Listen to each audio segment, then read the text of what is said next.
says it's going to be tough regardless of the difference in experience and depth between these two teams. And he said, I love this quote, yeah. I'm an idiot, but I'm not that big of an idiot. We will not overlook SMU today. And Forrest Gregg, of course, on the other side for the Mustangs, says after an off week, they basically tried to go back to basics. And that's what you do when you have a young team. They've got both have a lot of young players, but you go back to the basics that you normally do, and you do so well. Well, earlier today, members of the SMU chapter of Alpha Tau Omega began a relay at TCU's Amon Carter Stadium, carrying the game ball across the Metroplex here to Ownby Stadium. Their 46-mile run raised more than $6,000 for Texas Partners for a Drug-Free America. Today has also been proclaimed ATO Day in Dallas by Mayor Annette Strauss of Dallas. And we're about ready to kick it off. Trey Beacon, a true freshman from Southwest High School in Fort Worth, will kick it off for the Frogs of TCU. They hope to go 3-1 for the first time since 1984. That's a magical season in TCU history. It's their last bowl season when they went 8-4. And a good deep kick returned by Michael Artmore from about 2 yards deep. And out to the 20.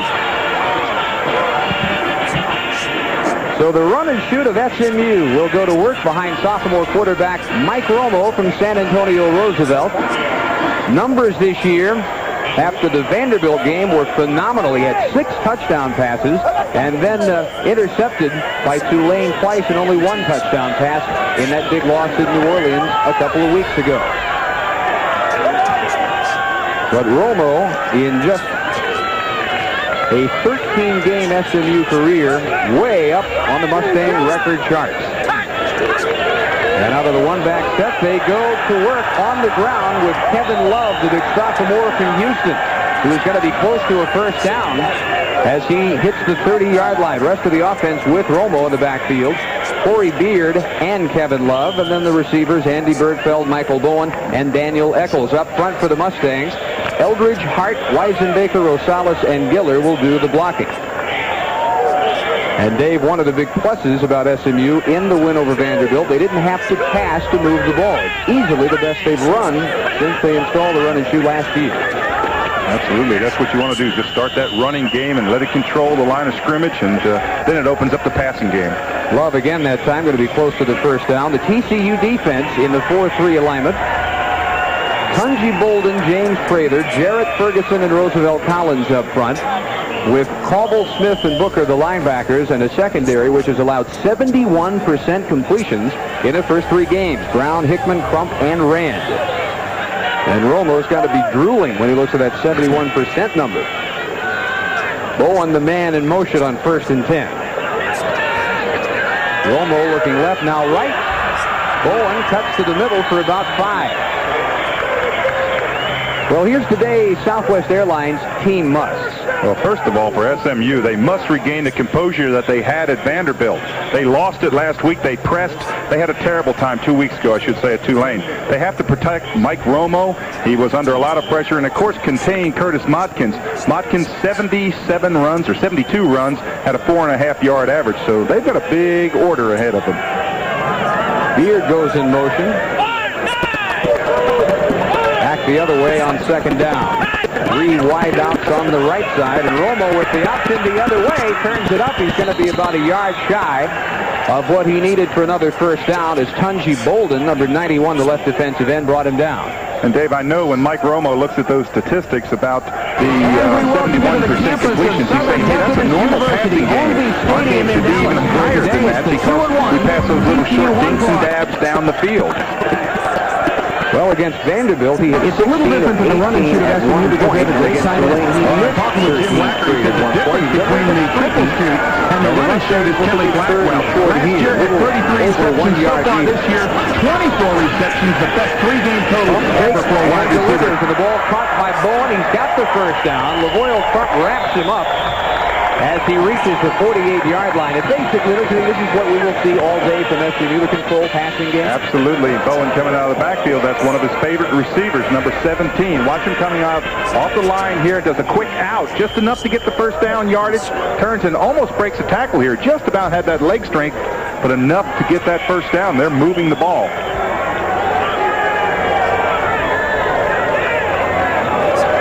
Going in motion on first down. Romo well protected again. And over the middle, ball is caught by Love, gang tackled as he reaches broad territory at the 45-yard line. Now, I know we've only run 7 or 8 plays, but this is a much different SMU team than what we saw 2 weeks ago against Tulane. They're taking what TCU is giving them, the underneath passes. Versus Tulane, Mike Romo kept on thinking, I've got to get back in this game, I've got to pass long, and he got in trouble. Now they're taking advantage of what's being given them. Pickup of 7 on first down. So 2nd and 3 is Beard. Moves behind Romo to a wide left spot, and a lot of movement and a lot of flags. Romo may be changing his rhythm and might have upset his own offensive line in addition to perhaps drawing somebody from the TCU defensive line offside. Well, that's one of the things that happens whenever you run a multiple offense like this. You cause a lot of motions. You have people running and stopping. If we look at today's officials, you have a lot of people that are running and stopping at different positions and then another motion, so you sometimes confuse your own team. Mark off of 5 will put it right at the 50. Forrest Gregg feels very confident coming into this game. He thinks his team responded the way he wanted them to after the Tulane blowout.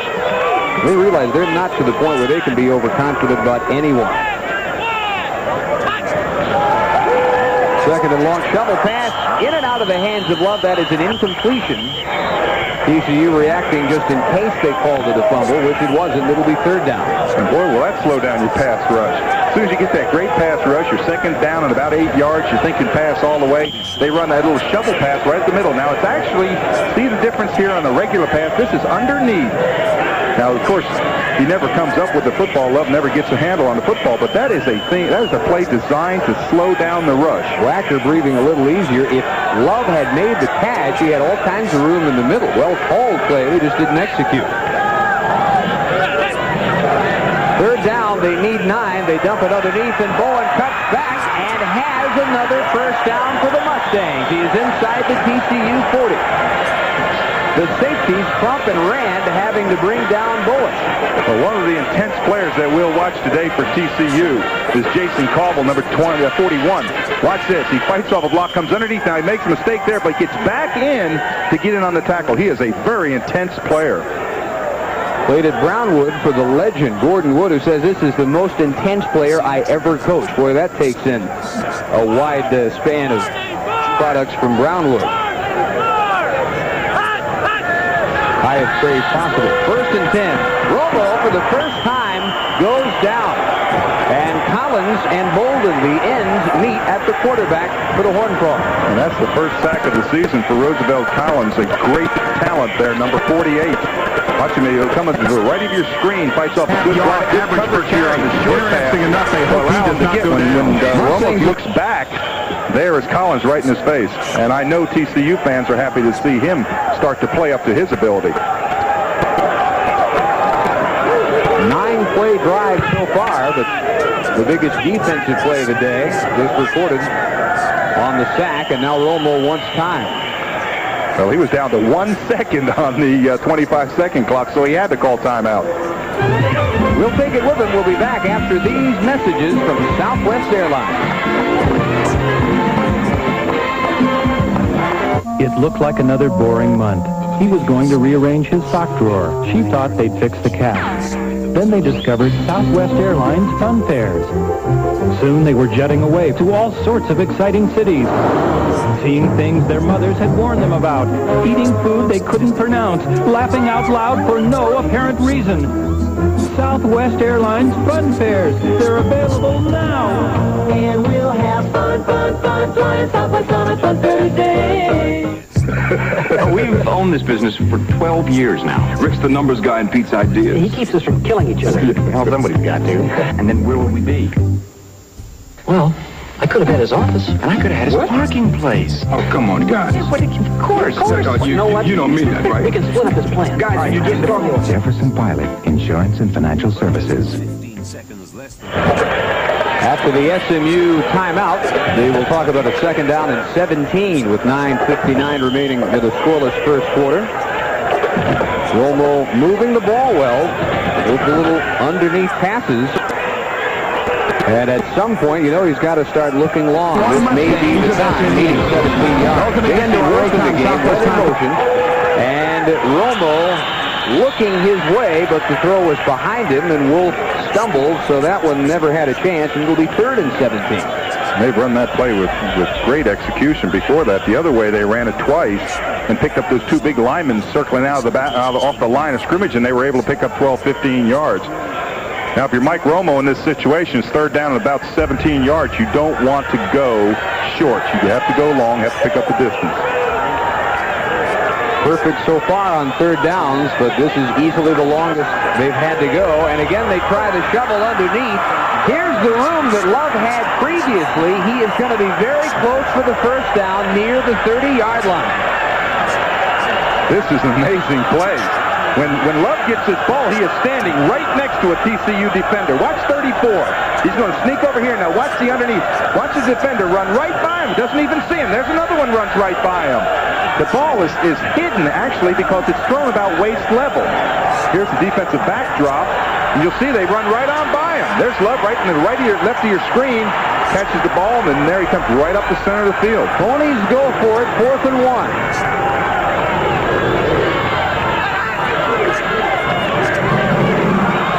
And Kevin Love, with the forward surge, may have it. Looked like he cracked the 30. Oh, he had to get to the 30-yard line, didn't he, Dave? That was the yard marker right on the 30-yard line. He is going to be awfully close. Boy, and Forrest Gregg upset. It looked like about the spot of the ball. Now, where they've got it spotted, they still should have it, it looks like. If you look across the field, Jim Wacker saying, no way, he didn't make it. Don't even measure it. Well, Greg, I think wanted the ball spotted where the final surge of Wolf ended up, and it looked like he carried the pile forward inside the 30. And TCU by an inch holds on 4th down. That might not have been an inch. Now, when Wolf got this ball, he didn't get it clean. Now, watch where he gets it. Boom, see, stuffed right there. Now, he really fights to get to that line. And as you said, he comes up an inch shy. So, we'll see the Frogs for the first time handle the ball in the triple shoot. Scoreless in Dallas.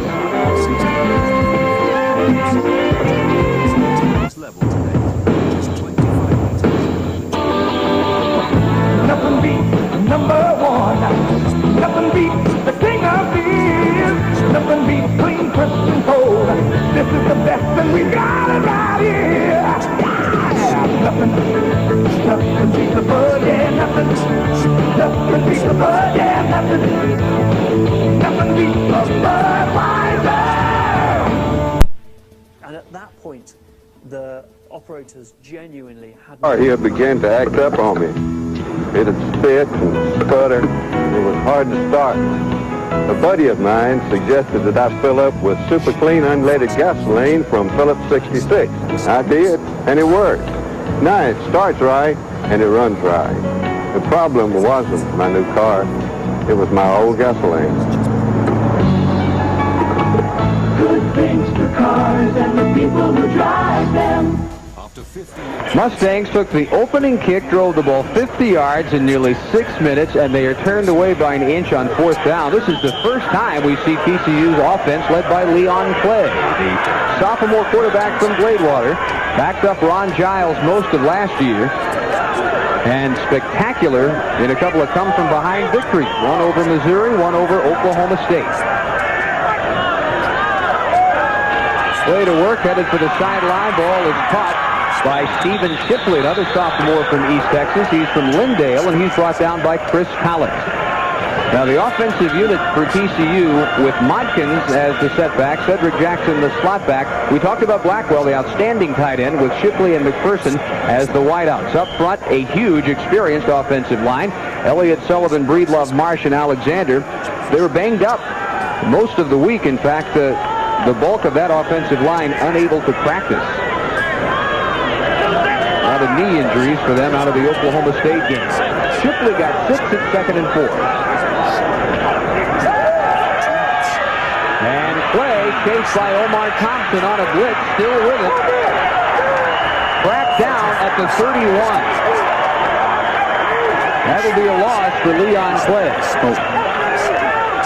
Uzo Okeke in the defensive line for SMU, along with the freshman Byron Bonds and Kenny Ray, like Okeke, a sophomore. Thompson, Kiley, Bednarz, and Collins. All but Collins are sophomores. And Simmons, Melanson, Artmore, a true freshman, and Brabham in the secondary. Now, one thing Clay is doing is he's calling the play after he makes the set. You see everybody looking back at him? They're relaying the play. They come out in a set formation, then he calls the play, depending upon what the defense is. They need 9. Looks like they got it on the comeback route by McPherson. You knew exactly where the feet needed to be out across the 40. And it looks like a first down where they spotted. The Southwest Airline team must for TCU Day. Well, first of all, don't wait till the second half. They've scored 44 of their 54 points in the second half. Tighten up that pass coverage that's allowed 71% completions. And, of course, improve the punting game. They only have a 31-yard average. And when you look at that combined with Bowen returning the ball 18 yards, that's not a very good net. Clay again making the call at the line of scrimmage on first down. Dump pass, Jackson up to the 48. Cedric Jackson, the senior from Texarkana, and he's knocked down by Jason Bednarz, the sophomore right inside linebacker.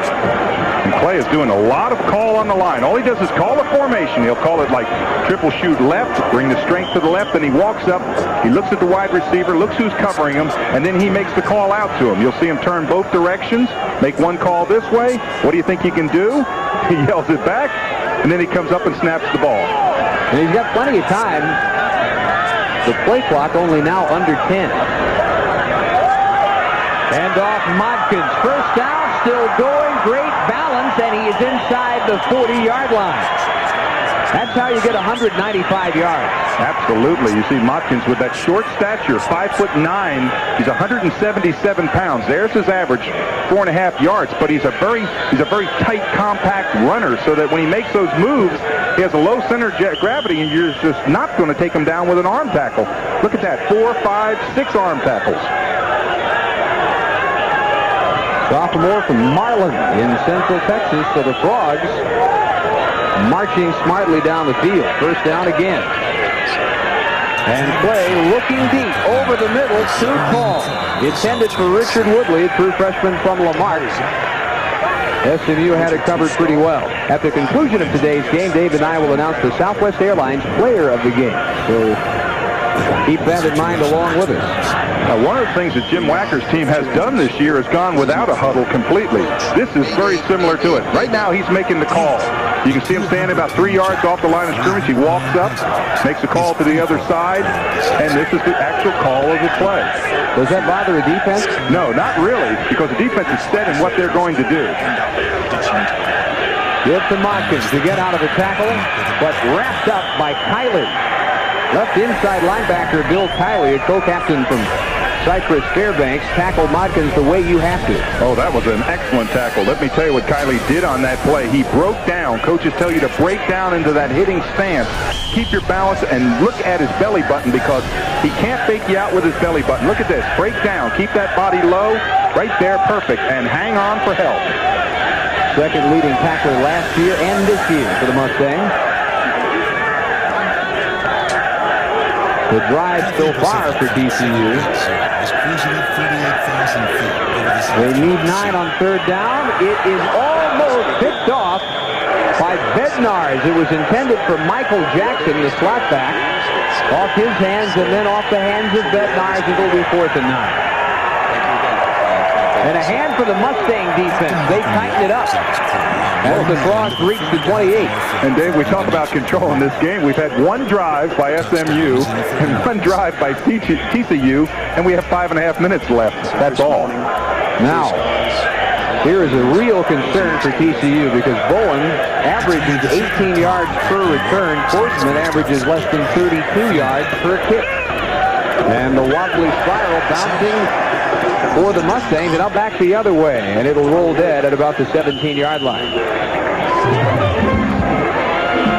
0-0 at Omby Stadium, and we'll be back after these messages from Phillips 66.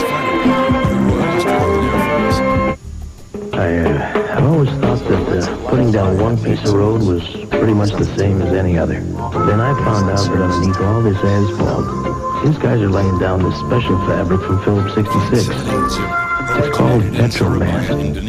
Now they say it'll not only make this piece of road last longer, it'll also make it safer. If Phillips 66 puts that much into a road, think how much they put into their gasolines. Good things for cars and the people who drive them. 700 engines. Nothing beats number one. Nothing beats the king of beers. Nothing beats clean, crisp, and cold. This is the best, and we got it right here. Yeah. Nothing beats the bud, yeah, nothing beats the bud, yeah, nothing beats the Budweiser. Nothing beats the bud. Only a 21-yard punt by Fordsman. So from the 17-yard line, the Mustang offense taking over for the second time today. We've seen two extended drives turned away on the third down, and in SMU's case, a fourth down opportunity. Romo 5 for 7 in that first drive, accounting for 46 of the 50 yards they covered. And the draw goes to Love. He gets maybe two. Big 6'2", 230-pounder. Averaging better than 5.5 yards per carry through the first two games. James Prather, the left defensive tackle on the stop. Rushing defense is outstanding for TCU. They lead the conference. They're 15th in the NCAA. Different story in terms of passing defense, where they are 7th in the conference, allowing 256 yards per game. That should make Romo's eyes light up. And Wolf made the cut at a different time from that which Romo expected, because the ball was way past where he ended up, and it'll be third down and 8.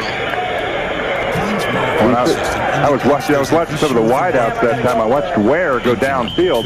I believe it was Ware, Arthur Jordan, number 8, went downfield, and he broke wide open. Now watch for him to come back in that huddle, say, hey, listen, I broke wide open on a post pattern. I got to run over there. That's Jordan in motion on 3rd and 8. And the ball is deflected by Collins. This TCU defensive line has not racked up very big numbers in their first 3 games.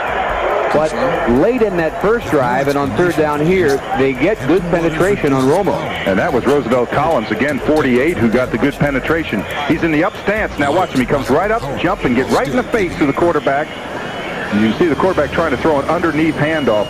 Mike Romo's going to have more time than that to throw that ball. He's going to have to delay that big rush a little bit more to get that pass off. Brian Lawson did not punt at all in the Vanderbilt victory, 5 for 42 against Tulane. Rush comes, gets it off, and Anthony Hickman will take it at the 46. And reach midfield. He is swarmed under. 6 or 7 blue jerseys. 4:21, first quarter, as we return to Ownby in a moment. There's something new coming to you from Budweiser. And if the label turns your head, wait till you taste it. New Bud Dry. The first beer cold filtered for smooth draft taste and dry brewed for no aftertaste.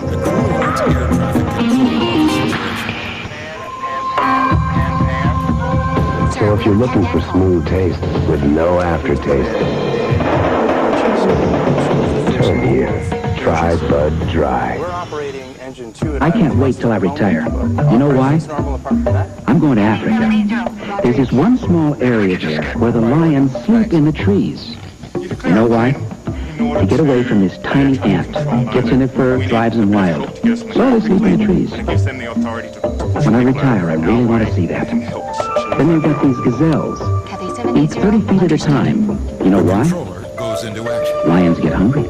Jefferson Pilot, Insurance and Financial Services. Please put emergency services on standby. Enter the Southwest Airlines Dr. Pepper Southwest Conference Sweepstakes. That's what the name of today's player of the game. The Sweepstakes, 1300 West Mockingbird Lane, Suite 501 in Dallas, 75247. Winners of the weekly drawing receive a pair of tickets to the Southwest Conference home game and the Raycom Fairfares is the name of the league two-back game. That is served by Southwest Airlines. Grand prize will be equipped for 4 local top Super Bowl, including tickets, round-trip airfare, there and hotels. One of the things, David, makes this a rivalry or a clutch match is that when they look at these games in the preseason, they say, hey, we can win that one. And both teams in a nothing ball game. TCU offensively with some great second halves and a 2-1 start. It's a little bit different than the run and shoot of SMU because there's a great side of nice clearing Jim Lackery said the difference between the Breedlove and it looked like it might go farther than it did, as it is Macho gets maybe 3 before Okeke and Holly combine on the stop and Clinton would really pull it up and lead on 2. When they run the ball, it's almost always this man doing work at 28 Curtis Myers. Well, it's hard to believe when you have a running game that and 3-3 early to Purdue and Notre Dame on our 74 carries. But that's what Motkins has done with a 4.5-yard average per carry. Interesting enough, they hope he does not go down. Makers for nothing. You see Clay again with the play call at the line. 2nd and 6 to the sideline, a double coverage, and the ball knocked loose out of the hands of Cedric Jackson. He was drilled by Simmons and Bednarz along the sidelines. Well, I thought that ball might be a fumble for a second, but I don't think he really had control of it. Perhaps we can take another peek. It's going to be an out pattern to your left. Let's see if he has control of the ball. No, not really. You can see he got hit. The ball bounced in bounds, but the official was right there to make the call. High loaded. Simmons low, Bednarz high. 3rd and 6. Blackwell, the tight end, left side in tight. 2 wideouts left and 2 right. And Clay delivers. This time Jackson with a catch. And the Mustangs were waiting for him at the 45. Bednarz again leading the assault, and it'll be 4th down. It's almost as if SMU said that time, throw it underneath, but we're going to stop you before you get the first down yardage. Dave, why would you throw an underneath pattern like that when you obviously need more? Well, obviously you're trying to throw the underneath pattern, hoping that the defense is going long to protect. But that time SMU took away the deep pattern and said, "Go ahead and catch it short. You catch it short, we're going to tackle you short of the first down," and they were successful. No rush on Kordsman. This is one of the better kicks he's gotten off this year. And it will sail into the end zone, about a 44-yard boot by the sophomore from Round Rock. Be sure to stay tuned for halftime. We'll introduce the Phillips 66 Southwest Conference Player of the Week. And a man is down for TCU at the 40-yard line, being tended to. Number we can't, now we can, Lavoyles Crump, the outstanding senior strong safety from Mount Pleasant. When they can't afford to lose him. He is a vital cog back there in that defensive secondary. 20 tackles, 2 interceptions. He's a very valuable player in that secondary for TCU. Well, he hurt a knee in the 2nd quarter against Oklahoma State last week, and Greg Evans had to finish up, and it was in fact a game that Evans capped off with an interception return for a touchdown with less than a minute to go. Mike Romo waiting for Crump to be taken care of, and he will walk under his own power off the field. And they, in fact, have brought Evans in to play that 4th defensive back already.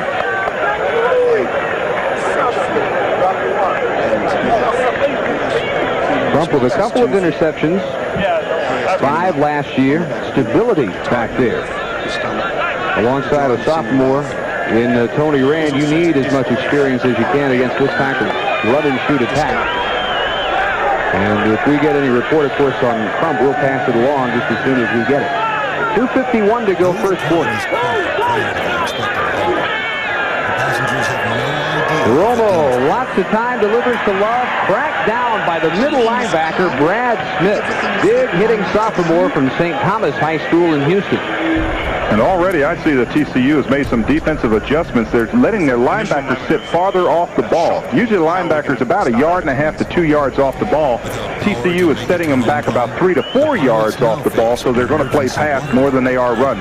They obviously think their big front linemen can control the run. See how far back the linebackers are? Yeah, that's a good 2-3 steps back behind where they normally would line up. Very noticeable. Good second effort by Love. Broke a tackle at the line, and then out across to the 32-yard line, and he'll have a first down. Scott Hines from the strong side linebacker position on the tackle finally. And Hines was fortunate to get in this play. He's one of those linebackers who's playing off. He's at the top. Now watch. Slide along the line, find the running back. Really, on that play, if Love doesn't trip, Love's got about 8 to 10 more yards on that play. He tripped coming through. Hines out of Sam Houston High School in Arlington, and then Fort Scott Community College in Kansas. Jim Wacker dipping into the JUCOs this year to replace some lost talent from 1989. And now we've got a Mustang shaken up at the 25-yard line, and it's Trey Giller, the right tackle.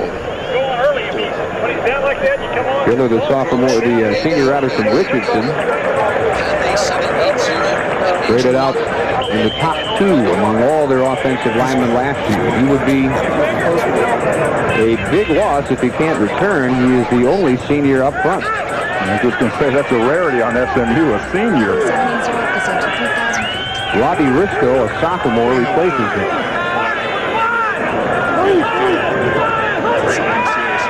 Romo, long count, first down, give Love. Again breaks the tackle, but not the second hit by Hines, who wraps him up the way he did the other time around the ankles. Prevented a much bigger game, potentially, from Love, who gets the 35.5-yard line. Well, when your linebackers sit back, as TCU's are, and you're playing pass, predominantly pass, if you're able to get that running back through that seam, he bursts through the seam, he's in the secondary, so he picks up big chunks of yardage. Down near a minute on 2nd and 6, scoreless first quarter from Dallas.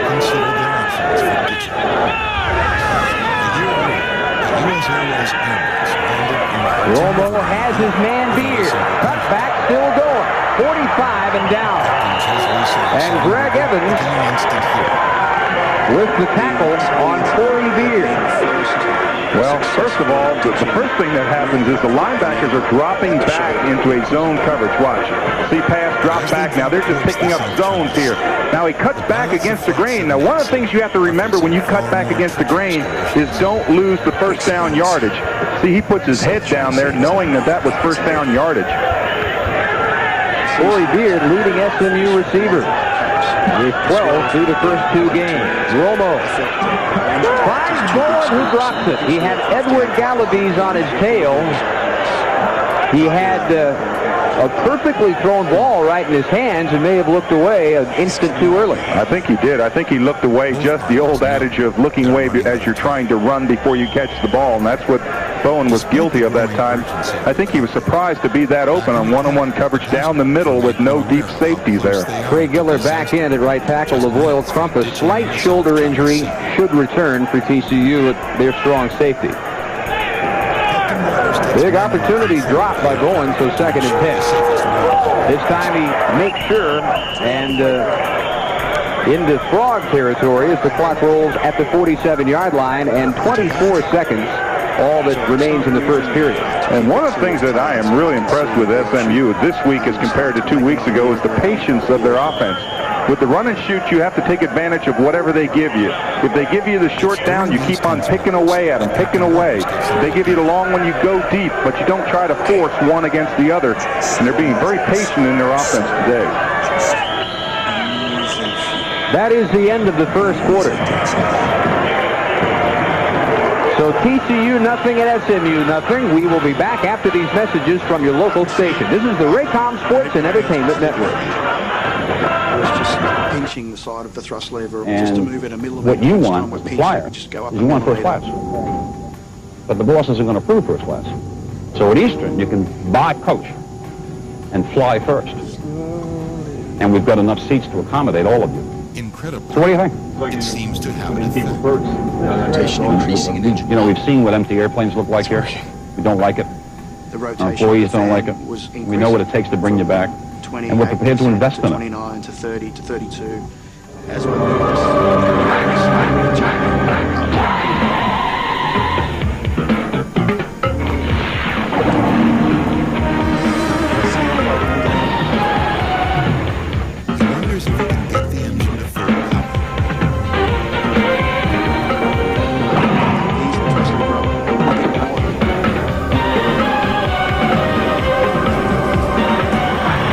The series. Watch out. SMU, one good drive by TCU, and there we are. There's Roosevelt Collins, who we've talked about a couple times, standing on the sideline. Interesting. Third down, they're going to be passing. Why don't you bring your best player back in there, Coach? Well, they've got Chuck Mooney in at right end instead of Roosevelt Collins as Romo looks at the 3rd and 3 situation.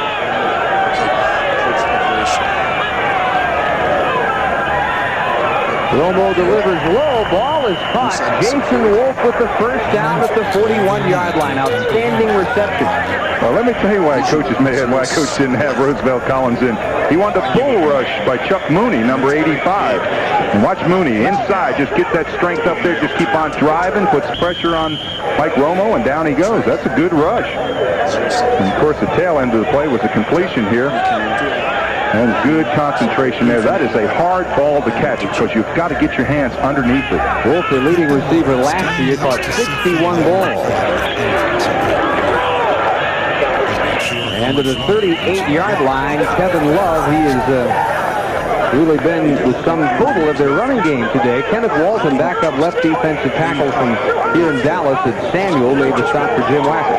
And this is an important drive for SMU. They are just about in 4-down territory where you go for it on 4th down, either via, of course, the field goal or the going for the first down. So they don't want to make a mistake. They don't want to have a penalty, don't want to force an interception or cause a fumble in this area.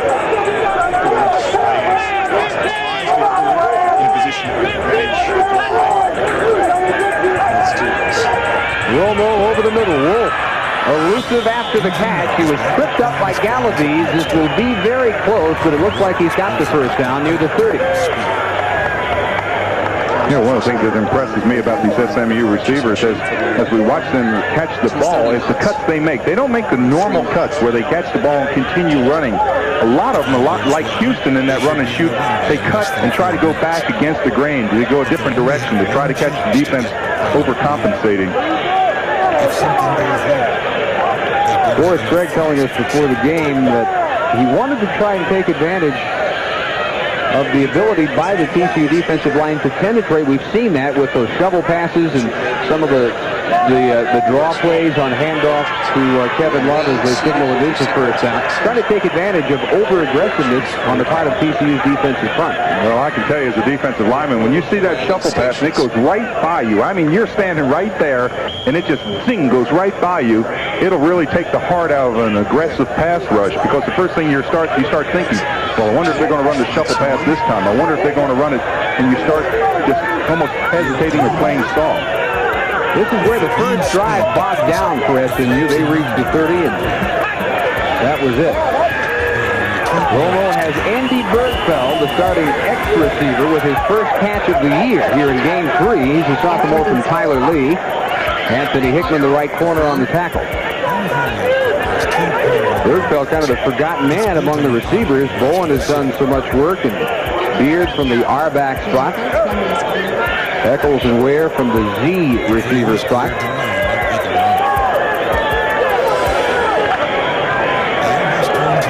And the drive for SMU, now 10 plays. They have shown the ability to hold the ball. This is the first time they've gotten seriously into scoring range. And Romo wants it all at the 10, and they will try for a flag that won't come. The ball is intended for Eccles. He was covered by Larry Brown, and Eccles immediately lobbying for interference, but it won't happen. I'll tell you, this is a play that really, it could have gone either way. See, there's the contact. Really, the ball was thrown.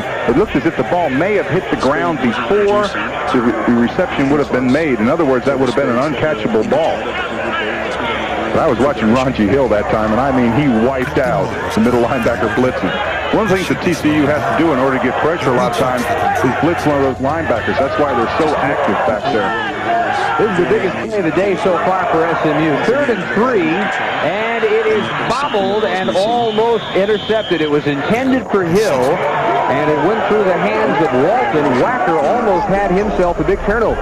And that was another one of those blitzes to get pressure on Mike Romo, and they were successful. Romo's had trouble trying to get that little short dunk pass underneath because he's getting so much pressure on him so quickly by those outside linebackers. So on 4th down, a 41-yard field goal try for Russell Anderson. 1 for 2. He made a 32-yarder. Ryan Lawson, the punter, holding. Flags are everywhere. That kick is wide. Now we'll see if they get another crack. I thought that TCU may have jumped off sides. It looked like the outside man on the top jumped off sides. And if it is, it's going to be, it was 4th down and 4, and they're going to give them a first down. Oh, is that a critical mistake for TCU? You do not guess in that situation, and that's what the up back did on the outside. You have top rusher. You can see Jim Wacker's upset about it. You just don't give a team opportunities like this. He just guessed the snap count and was way offside. See if we can perhaps see that at the top of the screen. Right up the top of the screen, you see? There's the guess. There's the penalty. He's already committed. He's across the line. He would have blocked it easily. But he kind of just lollygagged in there after he jumped offside. And you can see Jim Wacker is upset.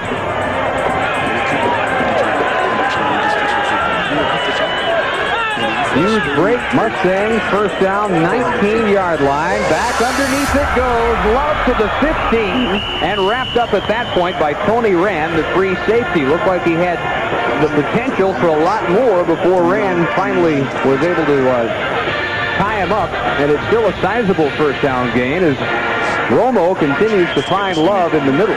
They're doing that again to combat that outside rush by the linebackers and that defensive rush by the front linemen, and they're very successful. They have been successful several times. A couple times they've been close to being big-time successes with it.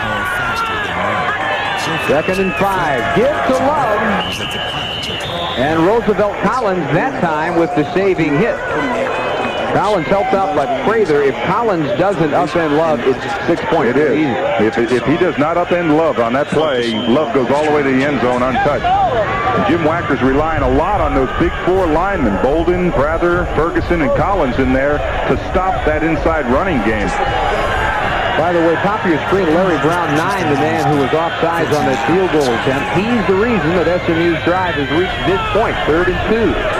9-yard line, Romo, caught, Wolf, still going and out of bounds. It'll be first down, goal to go at the 3.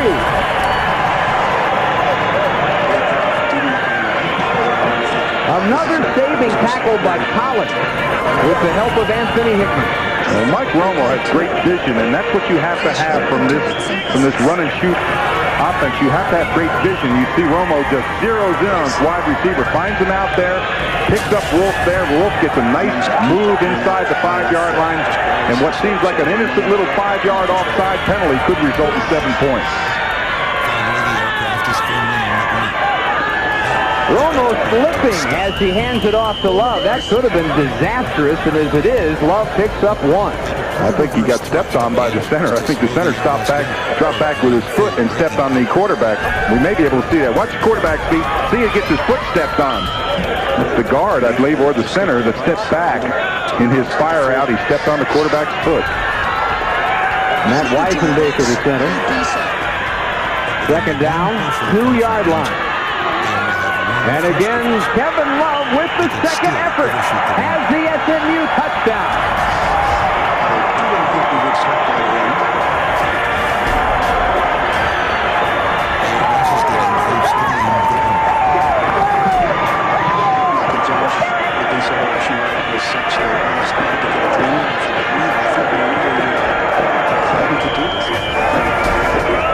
Kevin Love from 2 yards out to cap a long SMU scoring drive. And now Russell Anderson, it was a perfect 6 for 6 on point after attempt. Out of the hold of Lawson, and he's 7 for 7.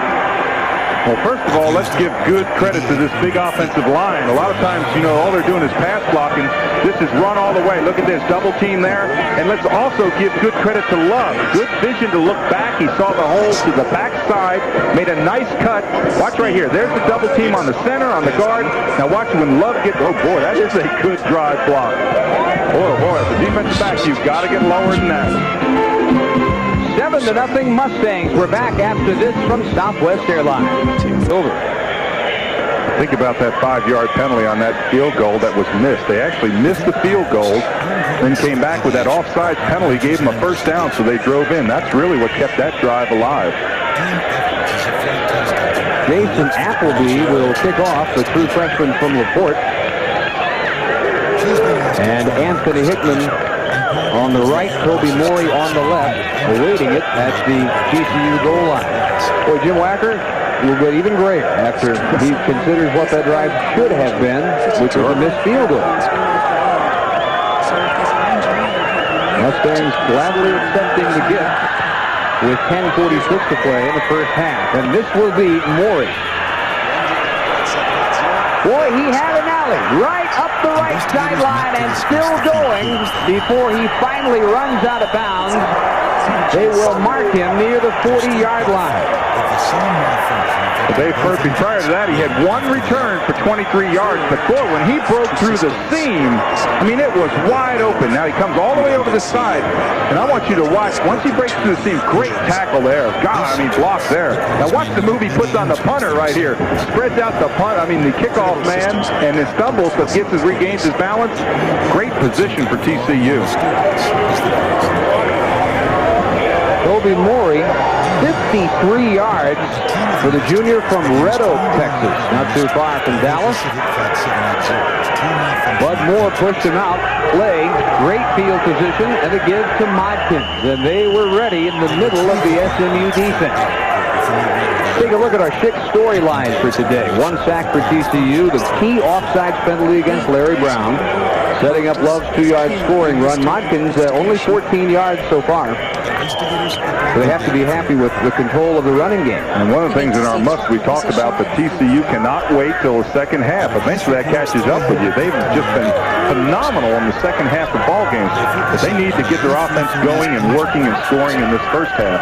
Modkins again, this time with the sweep. OKK wrapping him up as he reaches the 40. Gain of maybe 2. Modkins said, you can't give me the ball too often. Because I carried 31 times last week. That's the right idea, but I have like 35, 40 carries every week in me. So I want the ball every single down if you can. Well, one of the things that you have to do, though, you have to have some depth. If you don't have depth, you've got one running back, he sprains his ankle, and then, like I said, you've got the next running back's got 1 or 2 carries. Well, no running backs here. Modkins, one of 3 receivers right as play drops. Lob over the middle, overthrown, intended for Blackwell, the tight end, at the 15-yard line. Well, Clay made one mistake. His mistake was that he zeroed in on Blackwell all the way across the field. He wanted to go to him, and he almost forced the ball to him. He had other wide receivers. He actually had 5 wide receivers on that play. They just didn't need to go that direction. TCU wasting the great 53-yard return by Morey, and Kordsman will kick it away to Bowen. No rush whatsoever. And the Frogs looping around the 1-yard line, but they can't down it, and it will be a touchback. That is almost as damaging, you think, emotionally, as the fact that they gave SMU the second chance to score. They get nothing out of the 53-yard return, and we're back after this from Phillips 66. 9:10 to play in the second quarter. The Mustangs 7, the Frogs nothing. TCU getting 4 yards out of 3 plays following the 53-yard kick return by Toby Morey, and the Mustangs at their own 20. Romo with the give to Hill, and the sophomore from San Antonio may have the first down at the 30. Outstanding scat back moves. He averaged 11 yards per carry, picking up 120 against Vanderbilt. I think they need to give it more to him the way he took off with that ball.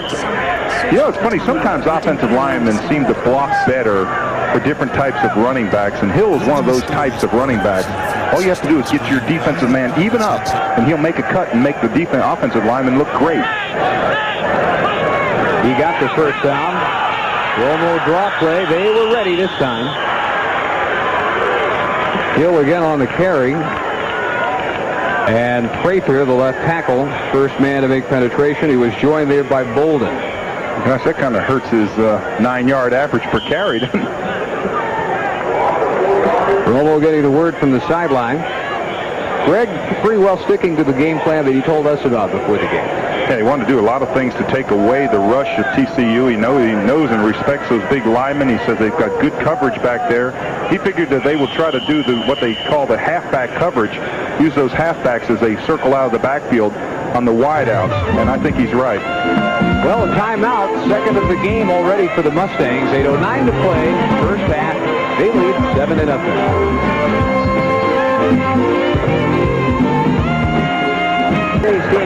SMU Academic All-American wide receiver Mitchell Gleaver received the first annual Darrell K. Royal Award. The former Texas coach was here for the presentation of the award, which honors a Southwest Conference athlete for scholastic achievement and outstanding leadership. And certainly Mitch Gleaver provided both of those types of contributions to the SMU program in its first year after the death penalty last year.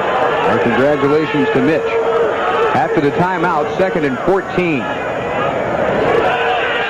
And we saw the quick penetration. Down goes Romo at the 18. Bolden from left defensive end. Boy, you want to know what it's like to time it just perfect. Jason Cauble timed it just perfect on the snap. He just blasted through there and just disrupted the entire play. SMU, couple of long drives. TCU had a halfway decent drive, and then when they really needed to move the ball, they went to the run early. And then the incompletion to Blackwell. That set up this opportunity for the Mustangs. After the sack, they need 21 yards on 3rd down. And a quick kick, and not a good one. Kind of an indifferent roll that will stay in the Mustang end of the field at the 44-yard line. Brian Lovett with the quick kick, and Wacker says, all right, this is a little bit more like it. Well, an interesting play. They shifted to a quick punt position. The quarterback took the snap, turned, and tossed it back to him. Now there, you see the deep back way back. Now he takes the snap, he drops it back to him. Of course, there's the punt. Now what you're hoping here is that you catch the defense trying to react back to it, and you get a great roll. But you see the way the roll went? Right out to the sideline and gives TCU great field position.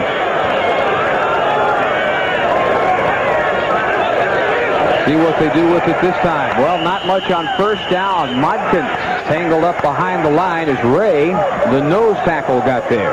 Well, that's a nice play for a nose tackle. I want to tell you, when you can make a tackle 5 to 6 yards down the line, that is a great play by Kenny Ray. What about the quick kick call? You think it served its purpose? I mean, obviously the kick needed to be better. Well, it did need to be better. It wasn't executed well, but it's a play that if it catches the defense up close, you get a great roll out of the ball. And they had the wind at their back, so, but it just didn't work out for them. They just didn't execute it well.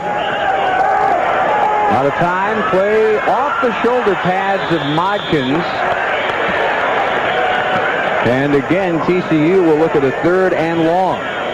Well, Clay, for being as accurate and sure as he was to start, it's almost now as if he's got indecision, not knowing who to go with. And he's a much better quarterback than that. He needs to make his decisions a little crisper. And I'm sure when he comes to the sideline, Jim Wacker will tell him, say, listen, pick out that primary receiver. If he's not open, go to your secondary receiver, but deliver the ball. Don't stand back there and wait. Wideouts haven't been open to speak of at all. They've held Shipley to 1 catch. And that's been it. Play over the middle, caught Shipley, catch number 2, still going, and a 1st down to the 27-yard line. That's the biggest play of the day for the Frogs. Now, this is the way we're supposed to see Leon Clay react to the ball. He looks much more secure when he comes back here, much more sure of himself. Sets, picks up his primary receiver, cutting across. There's Shipley. Nice catch inside. Shipley, a big target in there at 6'4", 215 pounds. Watch again, Clay. Look at it's almost as if he's heard me say you need to be a little bit more confident and sure of picking up that primary receiver. Excellent job. Well, that one hit Kelly Blackwell in the face mask. Well, that's an audible on the line, and evidently Blackwell did not hear it. That's just a jump pass, and what you're looking for is you're looking at the receiver. See, he's supposed to be open right now. Just turn right now. Boom, you see? He's supposed to catch that ball. That's an audible on the line. You just yell a color or a number. They won't try to make light of that or anything when they replay that this week. Well, they'll tell them, way to keep your eye on the ball. 2nd and 10. And a good ankle tackle that time by Bednarz before Kiley could come help finish off Richard Woodley. You know, one of the things that Forrest Gregg told us this week is that they went back, they had the extra week, so they went back to the basics.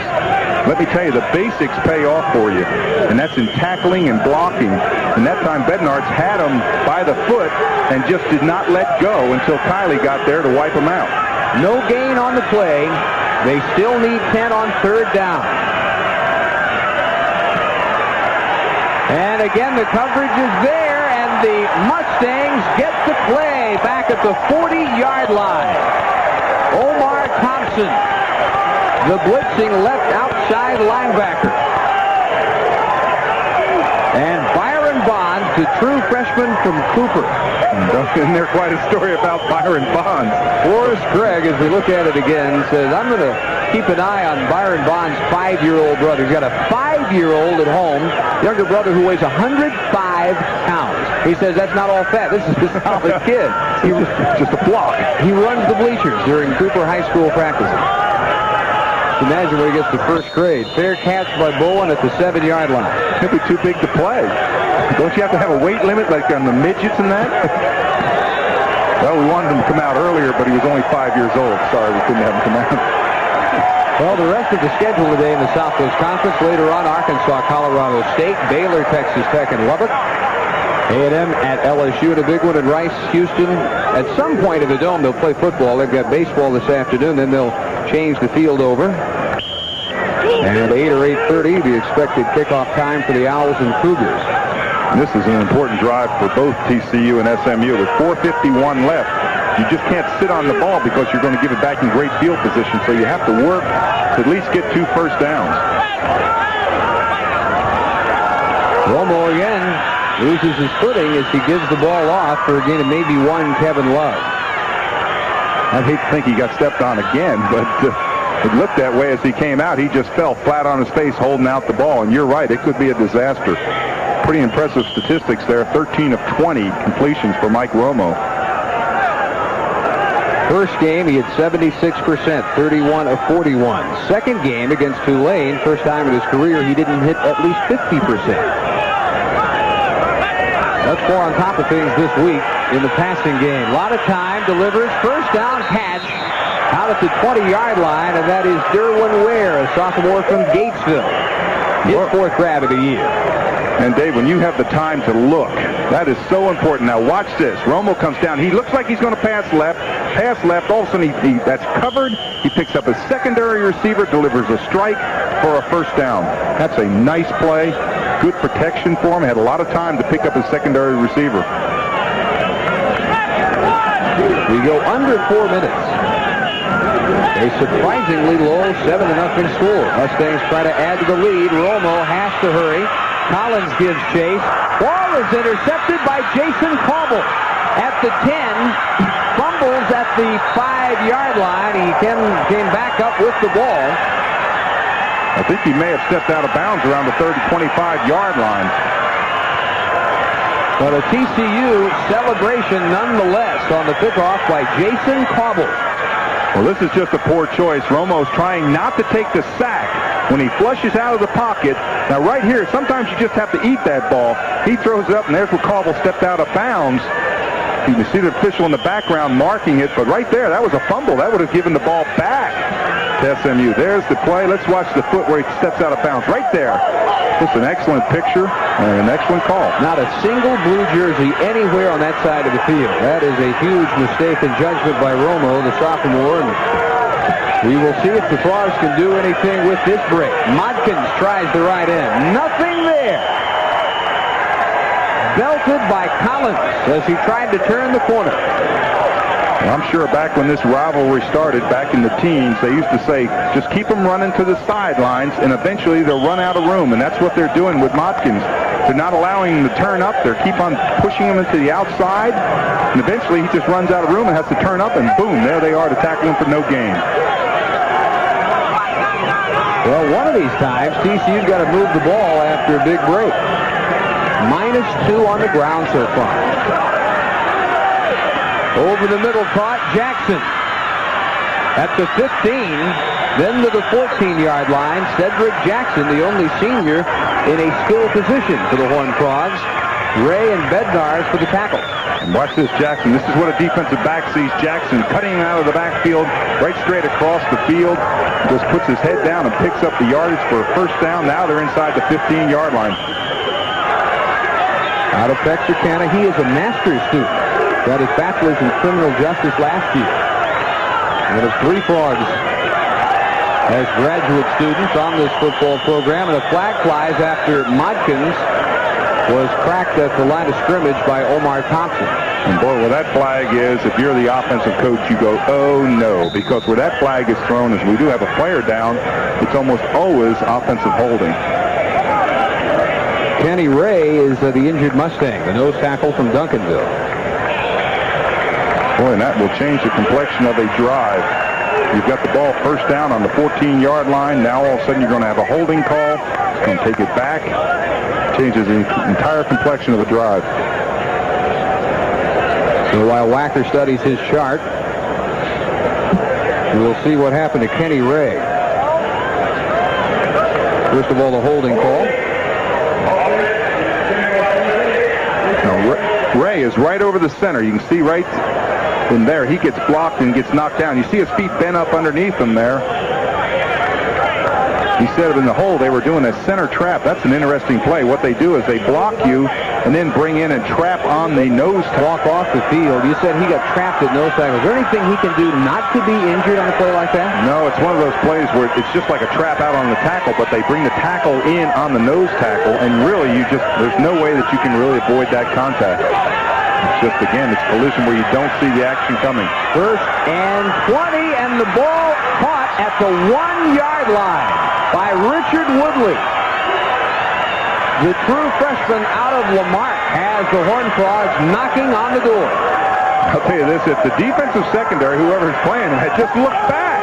Watch how long this pass is. You can see the secondary has his back to him. He just didn't look back. That's Chris Collins. He just never looked back at the receiver to see the ball coming. Evidently, he missed him out of the backfield and just never picked him up. So the Frogs still from the wishbone on first and goal, 1-yard line. And the Mustangs may have come up with a turnover. They do. Collins comes out of the pack with the ball. That is a huge play. The one thing you cannot do is fumble inside the 1-yard line and win football games.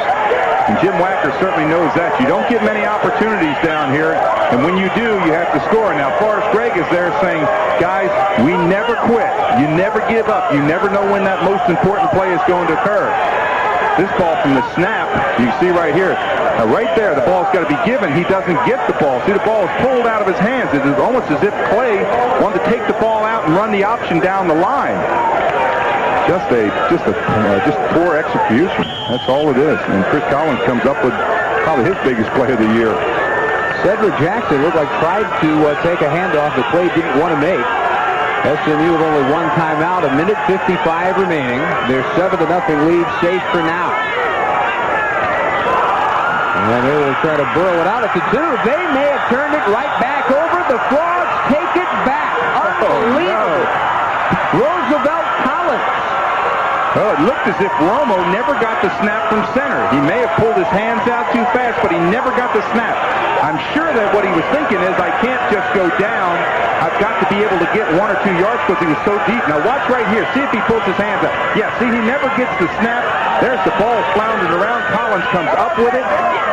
Oh, boy, the Frogs, have got their biggest play of the game. In that situation, the quarterback's thinking, I just can't kneel down with it and run out the clock. I've got to stay ahead of the goal line. 3 first-half turnovers having a big impact today. Modkins left end foot race knocked out of bounds by Kerry Brabham. Boy, did he close from free safety. Well, I'll tell you one thing. That is a great play by Brabham. He was their #1 tackler last year, and this shows you why he was their #1 tackler. Watch this. There's no way he's going to stop him from getting in the end zone. He puts the shoulder, turns him sideways, and they miss the pylon. 200-pounder is, as you said, their leading tackler last year and this year. 2nd and goal. And a flag down. No indication of a touchdown on the keeper by Clay. Now we'll see if the Frogs back up. Well, I think you know my feeling on a quarterback sneak. I've been pretty vocal about that. I hate quarterback sneaks. Especially when you're in the wishbone, you've got 3 running backs back there that ought to be able to get a yard. And what they're saying is SMU lined up off sides. Well, that was a 2nd and goal play from the 1.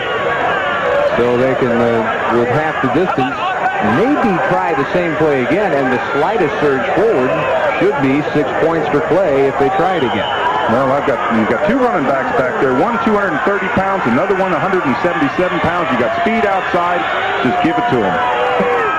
Option. And Clay turns it up. Touchdown, TCU. That was a good play for Clay. He had a double option there. He could pitch the ball or he could come in. He made a great fake into the line. SMU was thinking in tight, short yards there, thinking tackle to tackle. He brought the ball back out like he intended on that first play.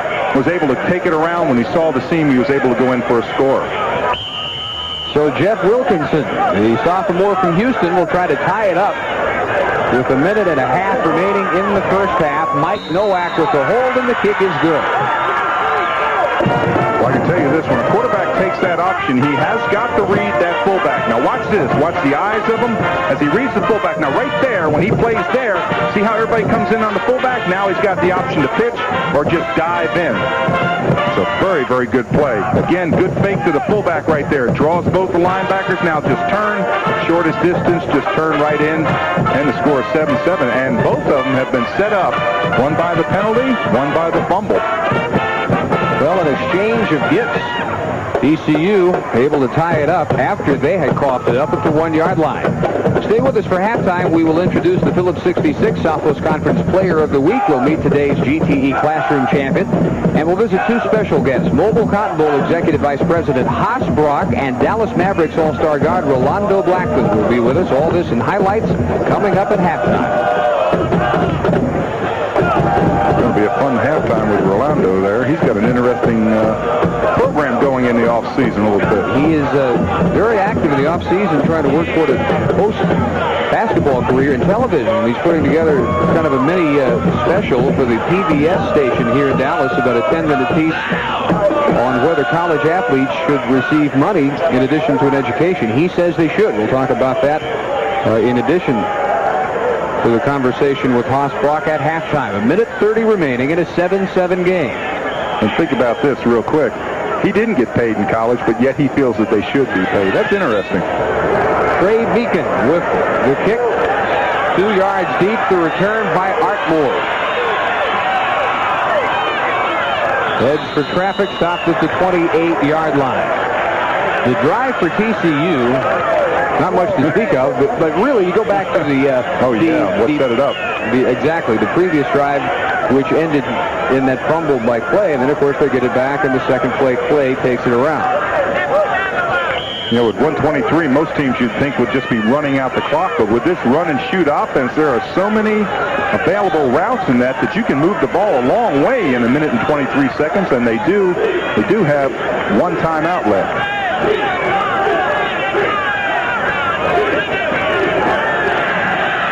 Romo will scramble, not for very much. Couple of yards. Doherty with the stop for TCU, and the clock rolls at a minute 13 in the first half. There you see it. So the Ponies without a huddle. Under 1 minute to go.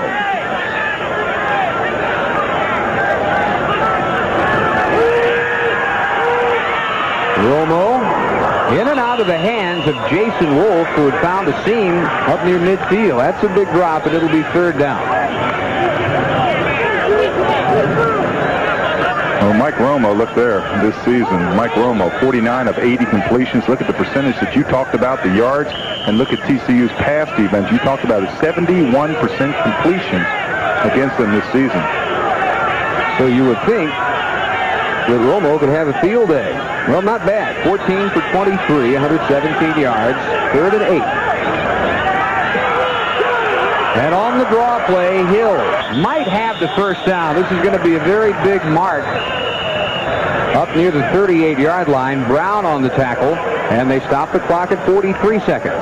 Now, if he doesn't have a first down, I think he does. But if he didn't have a first down, then you'd use the old timeout if you're a TCU fan. Now, they have to be, when they move these stakes or the chains, the time is out. What you want to do is have your offensive right up on a line so that you don't waste any time making a call. Under 40 seconds for Romo. sidearm pass with a flag down. Ronji Hill down after a pickup of maybe 4 yards. And because of the flag, of course, clock stops now at 34 seconds. Well, when you start thinking field goals, you have to figure an extra 10 yards for the end zone, so you've got to be somewhere around the 35-yard line to try a 50, 51, 52-yard field goal. So you've got to get to somewhere around the 35-yard line to get within distance. Well, that's going to be tough now because they will march back 10 yards on the holding call. The series dominated by SMU until last year. The Frogs won in 71. They didn't win again until 89. 28-10 was the final. That's the closest that SMU came to a Southwest Conference opponent until Arkansas, who they led in the fourth quarter in the last game of the season. It was 14-10 Frogs at halftime of that game. They said, we feel we're a much more talented team, certainly more experienced. We should win this game. Well, they are fortunate to be tied as we near halftime. Ronji Hill to the 44 with 14 seconds. And the clock continues to roll. No timeout either way. And I just saw Forrest Gregg say, slow down, boys. We're not going to run anymore. They don't want to make a mistake. They'd rather go in 7-7 than fumble or throw an interception. So they allow the end of the first half. They settle for a 7-7 halftime tie. Horned Frogs and the Mustangs here at Ownby.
said from the very outset as we again look at the TCU team must for this afternoon.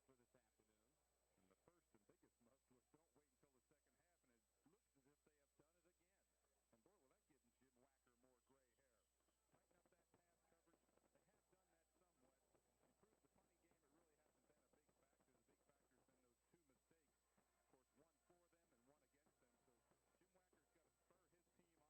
two mistakes. Of course, one for them and one against them. So Jim Wacker's got to spur his team on to again think second half. We're a second half football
fan.